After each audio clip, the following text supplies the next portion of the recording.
If you heat some concentrated sugar syrup in the right way, you get something approaching caramel, and you should be able to use that caramel and some cinnamon to make this, a crunchy, cinnamon-flavored gas marble. Now, the process is similar to glass blowing. You heat a material to above its glass transition temperature, you shape it however you want it, in this case, you blow a bubble into it, and when you let it cool down to room temperature, you have glass, or in this case, sugar glass. Some people only call it caramel if it has fat in it. We're just going to call it caramel, okay? This is caramel. Now, I had already done something sort of similar using just water and cinnamon, and it worked. So I was optimistic that this would be easy. And then I remembered that optimism is a mistake. I spent hours trying to get this right. But every time I'd blow a bubble into my caramel, they would just pop. Now, every scientist who's ever lived has tried to replicate an experiment, followed the directions to the letter, and it's not worked. And that frustration is the same frustration as you've felt when you've tried to follow a recipe to the letter and it hasn't worked. Now, in my case, it's extra embarrassing because a scientist who wrote a paper on these cinnamon gas marbles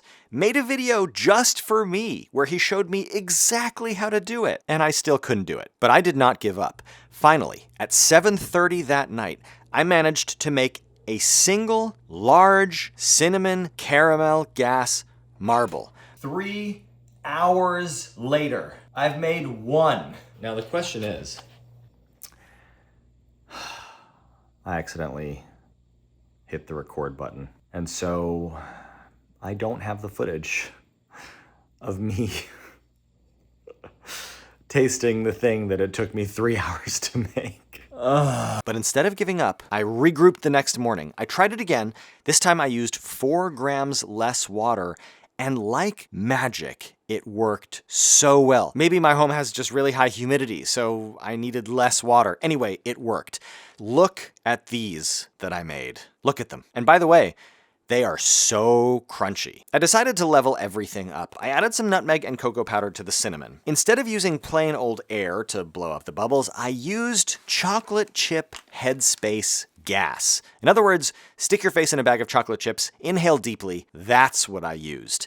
And now I'm gonna taste them. This one just has regular air in it. Perfect. Crunch, cinnamon, sweetness, delicious. This one has the cinnamon, cocoa, nutmeg, and is filled with chocolate chip headspace gas. That's very good.